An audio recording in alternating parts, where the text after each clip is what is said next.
Good day. So for today's session, we will be discussing about internal energy and heat.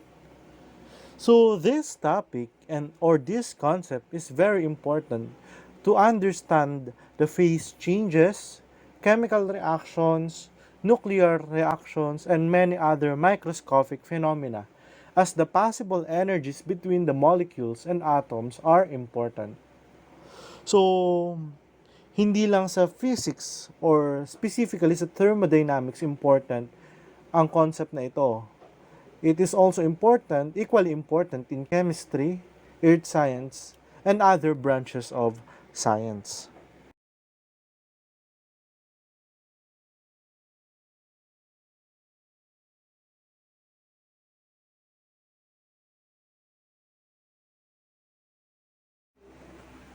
This energy is associated with the random, translational, rotational, and vibrational motion of the particles that make up the system, and any potential energy bonding the particles together.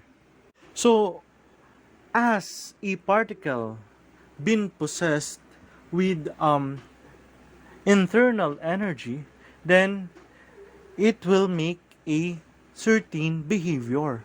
What I mean with behavior is it will create emotion. It could be in translational, as you could see from the first figure, could be rotational, and lastly, vibrational, depending on their bonds. So what makes their bonds? It's the potential energy that binds the particles together. So we have different bonds. The internal energy is the translational kinetic energy of the atoms. So the higher the temperature of the gas, the greater the kinetic energy of the atoms and the greater the internal energy of the gas. As you could see from the video, if we increase the temperature, the behavior of the particles will become aggressive. So that means that the kinetic energy will also increase. Now, if we decrease the temperature, the behavior of the particles will be timid, and the temperature or the kinetic energy will significantly decrease. And kinetic energy is directly proportional to internal energy. So if the kinetic energy increase or decrease, the same will happen with internal energy. Based from the previous examples, we only used atoms, single atoms.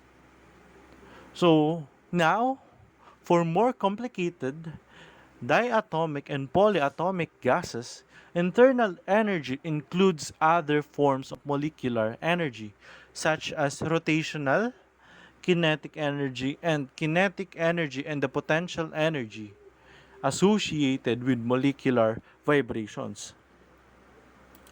So for the first figure, this is a diatomic rotational behavior. So meaning it possesses rotational kinetic energy.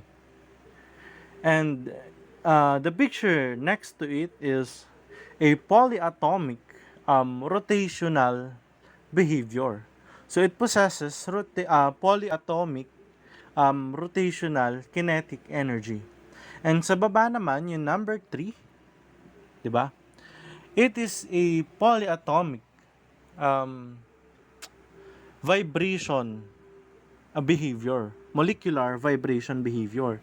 So it possesses a polyatomic molecular vibration kinetic energy. And lastly, of course, it is a diatomic um, kinetic vibrational kinetic energy. So as you could see, it is a whole system, but then the energy from one particle spreads or equally distributed to all the system. So if one particle experiences rotational kinetic energy, then the whole system will also experience it. Internal energy is also associated with intermolecular potential energy between molecules in a solid or liquid. So, before we have discussed about intermolecular forces, and these types of bonds are variated depending on the atoms they have possessed or involved. Okay, so we have different types of bonds. We have the hydrogen bond, covalent bond, ionic bond, the temporary bonds, and others. So this internal energy is a point break, di ba? It is a limit up that is required for the bonds to break up. Parang dito sa illustration na pinakita, di ba? Yung pag-aaway nila, darating yan sa limit, and kapag na-reach na nila yung limit na yon, then they will break up. So that is an analogy on which the importance of internal energy towards the bond energy. So as we have discussed, all systems have internal energy. So internal energy is represented by the symbol U. The internal energy U is the sum of the energy of all the molecules in the system. For example, in a gas, the molecules are in random motion, as you could see from the GIF. So unpredicted, has no probability, aggressive, yan ang behavior ng particles ng gas. So each molecule has a kinetic energy. Bawat molecule dyan ay na nakikita nyo ay may kinetic energy. And kinetic energy is equal to 1/2 mass times velocity squared. So if we add up all the kinetic energies of all the molecules, we get the internal energy of the system. So it could be expressed mathematically through U is equals to kinetic energy 1 plus kinetic energy 2 plus kinetic energy 3 and kinetic energy so on. So the sum of all these molecules, or the sum of all of the system, will be the value of the kinetic energy or the internal energy, generally speaking. The temperature of a system is the measurement of the average kinetic energy of the atoms, meaning that temperature is the same with the average kinetic energy. Okay? So it's just that temperature is the measurement of the kinetic energy. And temperature is also a measurement of the hotness and coldness of an object. So the hotness and coldness of an object refers to the kinetic energy of the particles or the system. So it is cold if the behavior of the particles is timid, and if it is hot if the behavior of the particles is aggressive. Heat. It is the transfer of energy between a system and its environment due to a temperature difference between them. So, ang heat guys, ito lang yung paglipat ng energy from one object to another object. So, not necessarily ito yung init based on our misconceptions. So as you could see from the GIF, diba?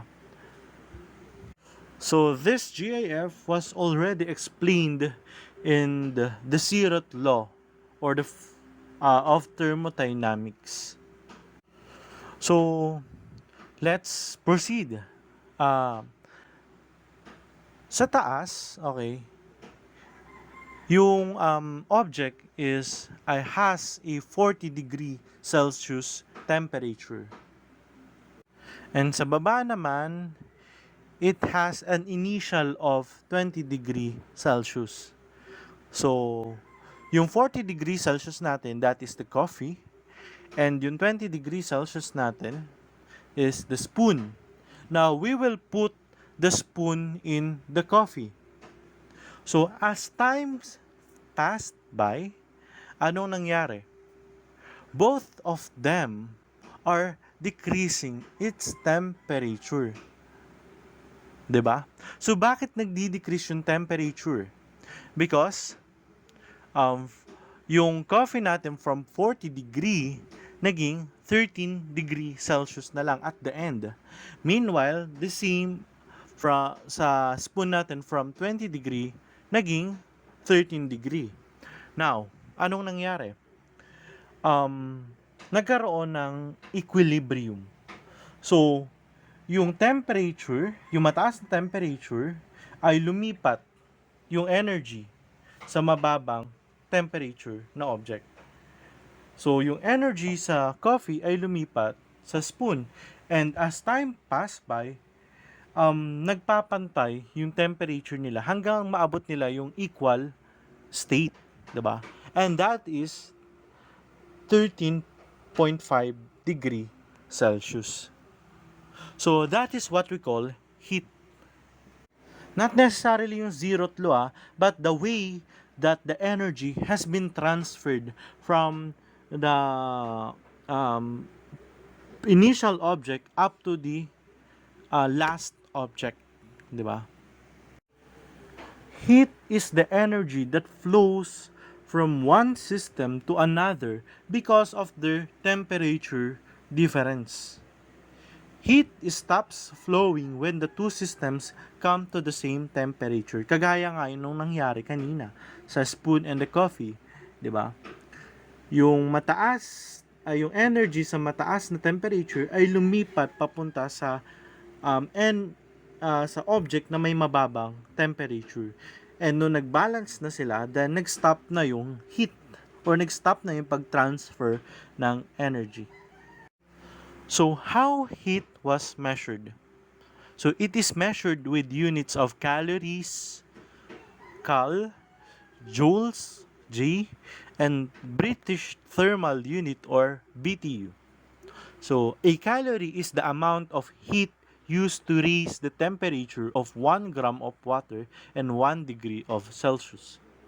So, these are the conversions. 1 degree Celsius is equal to 453.9 calories. 1 calorie is equals to 4 joules. And 1 kilocalorie is equals to 3.96 British Thermal Unit.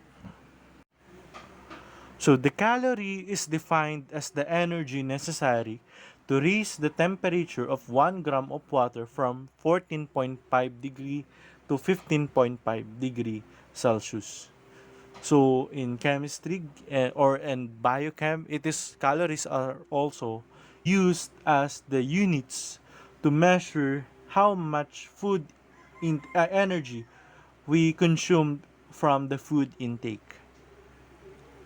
So likewise, the unit of heat in the US customary system, the British Thermal Unit, was defined as the energy required to raise the temperature of 1 pound of water from 63 degree Fahrenheit to 64 degree Fahrenheit.